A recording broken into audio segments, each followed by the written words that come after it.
Right, it is that time of year. The garden starts to look a bit messy at this point. No frosts yet, but quite possibly a couple on the way this week. The gunner started to collapse, so I cut that down a couple of weeks ago and piled the leaves on there. I could have waited till this point, but they were starting to collapse down, and I didn't want them sort of damaging the fronds on the tree fern. Right, so this video is going to be about protecting, more tender palms, all plants, but in this case it's a palm.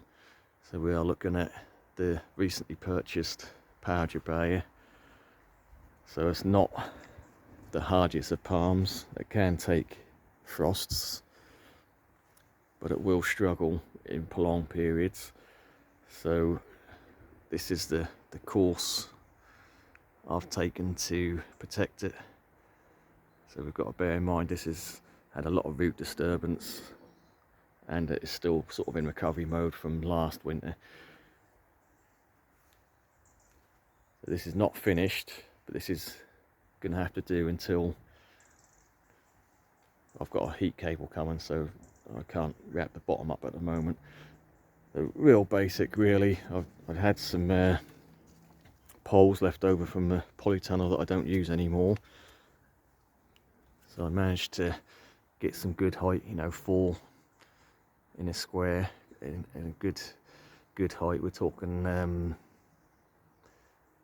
guess now it must be about 10 or 11 foot tall, and so we started with the poles, and then I've reinforced them with some wood.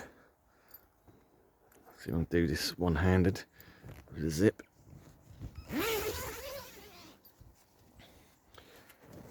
So yeah, we've reinforced them so they're a little bit more sturdy. Obviously the poles are about a foot into the ground to give them stability, and we've got some side bracing on them, and then we've got the wooden bracing inside as well. So the fleece I think I'm going to leave on all winter, but obviously on the nice days I can just unzip the front, so it's got a zip all the way up, and so I'll be keeping my little step ladders handy, so every morning if it's a nice day then I will open it up to give it plenty of airflow. So I have tied the fronds up, and they are, the tallest one is just sort of touching the very top, so the fronds are tied up to keep them a bit neater and tidier, to ease to get the fleece on. This is a fleece, I did do them in a video last year. These are Amazon fleeces. I got a pack of 2, and they were, I believe they're 2.5 meters tall and 2 meters across, with the zip and the drawstring. And I think at the time, I think that's towards the end of winter I brought them, so that they were really cheap, but I think they're quite expensive now. Well, expensive, more than what I paid. I think I only paid about £6 for 2 of them. I thought it was a bit of a bargain, but I think the prices went up and down quite a lot, but they'd be considerably more now anyway. But yeah, so I've got a couple of these really big fleeces, and the beauty of them is you can leave them on, because you can just unzip during the day and then zip up at night. Because when you've got something as tall as this, you don't want to be doing that on a cold night, climbing up a ladder trying to do that in the dark. You end up killing yourself. Yeah, so that's going to help to keep if we do get a frost, that's going to help to keep that frost off. And also I have got a little temperature gauge in here at the moment, and I don't know if it's showing up, but we're literally only about 6 degrees, so it's really quite a cool day. And we are due to get down to about 2 tonight, but if it's anything like last night, that's a couple of degrees less than what they said, so could be a frost, I don't know. But regardless of that,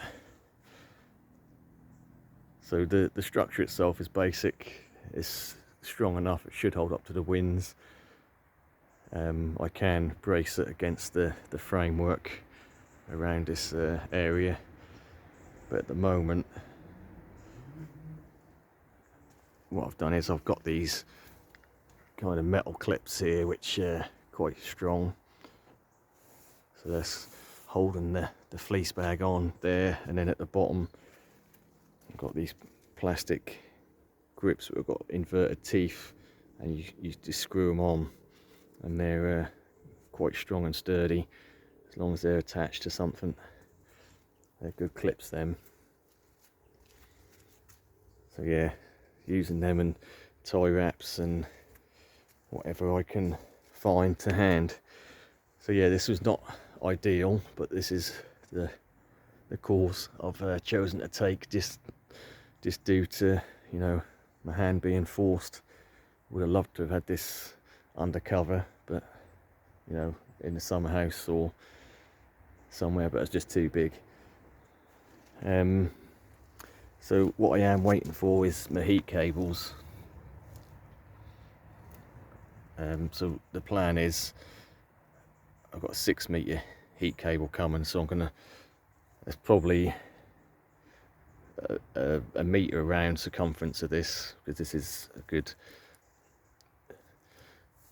girth on this trunk, so we should get a good few coils around that, and I might just do a meter around the bottom of the trunk.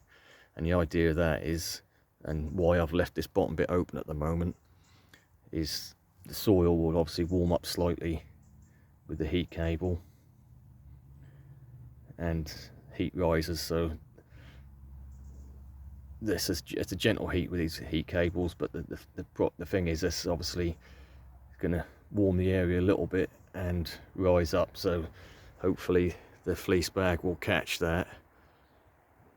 And I will say again that I'm going to be fleecing this portion, open portion, about a foot inside this fleece bag, if you get my gist. So so it will be sort of enclosed, so the soil will be warm for the roots, and that slight warmth is going to rise up and be contained in the fleece bag, so it shouldn't ever get down to freezing in there with the heat cables on. So yeah, roots will be warm, and we'll get the radiating heat come up and cool. I mean, I could go to the next extreme of getting another heat cable and wrapping it all the way around the trunk, all the way to the top, but I'm gonna get the heat cable in around the roots, and we'll see over the next week, because hopefully my heat cable's going to set up Monday or Tuesday. We'll see once that's installed over the next week if that keeps it above freezing, and hence why I've got the temperature sensor in there. Right, so that is the plan of action. Like I say, you don't really want to be wrapping or fleecing anything all winter, but like I say, the beauty of this is the bottom will be, well, it's not going to be airtight by any means obviously, but the bottom will be fleeced in, soil will be warm, the heat will rise, and obviously on the mild days, and in fairness most of the winter is fairly mild, and we don't only get like the odd week here and there cold, really cold snaps, so I can have this zip which is all the way to the top open for good airflow and light, and get rid of that, any humidity. Yeah, so hopefully that'll work. Like I say, unless we get anything drastic like last winter, then I may, if that is forecast, I may well invest in another heat cable just to edge my bets, as it were, because you know you pay a lot of money for a plant. You don't want it to die in the first few months of having it. Right, so there's my theory on that one.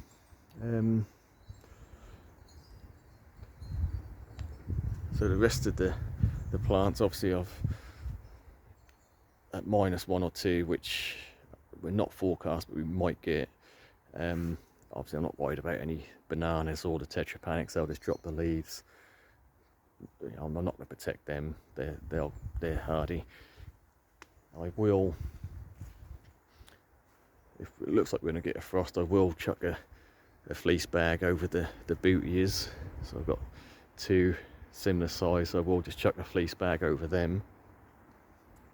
So I have got a couple more big ones like that, so I can just chuck the fleece bag over and pull the drawstring, and that will hold that in place. And the Washingtonia robusta, I've got the sort of last few remnants of the polytunnel here. So basically I'm going to lift this frame over the top of the Washingtonia, and we've got a clear tarp on top, sort of tie wrapped on, so that'll give it some shelter from the worst of the wet and sort of the freeze dropping down. And I probably will, because this is going to be open as it is, as you see it now, just in a different position over the palm, I can still get in there and fleece it if it gets really cold. So hopefully we can hold on to the foliage on that this year, because we do end up normally getting a bit of damage on that, and I'd like to keep that looking as nice as it does at the moment. Right, so here's a few plans for the potential freeze.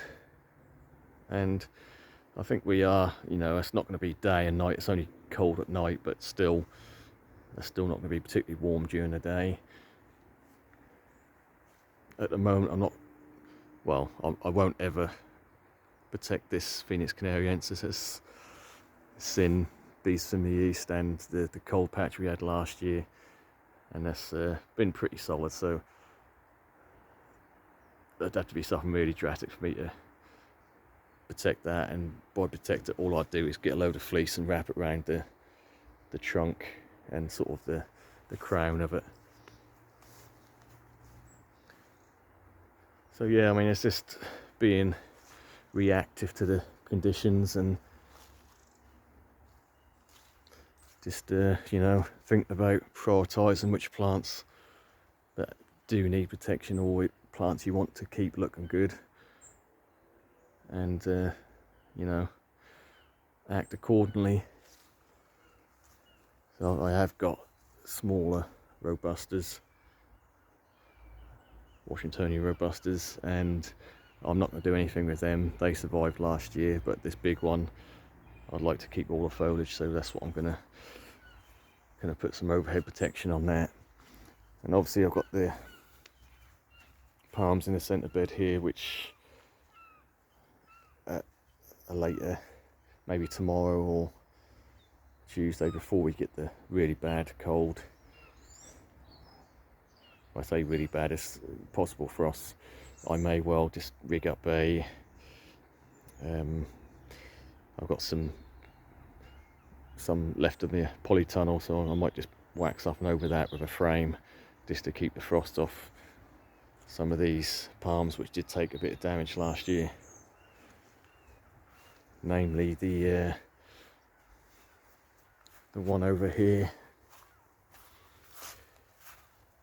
So I don't really want to lose the foliage on that, because that did totally defoliate last year. That is the Brahea edulis. So I don't really want to lose all the foliage on that again. It's made a good recovery, so we're going to try and keep it that way.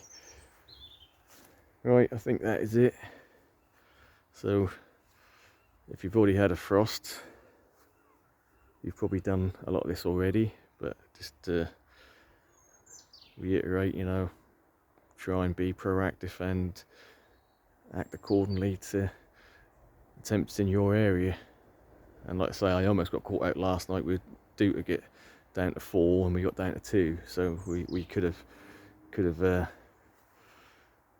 you know, could have got a frost. But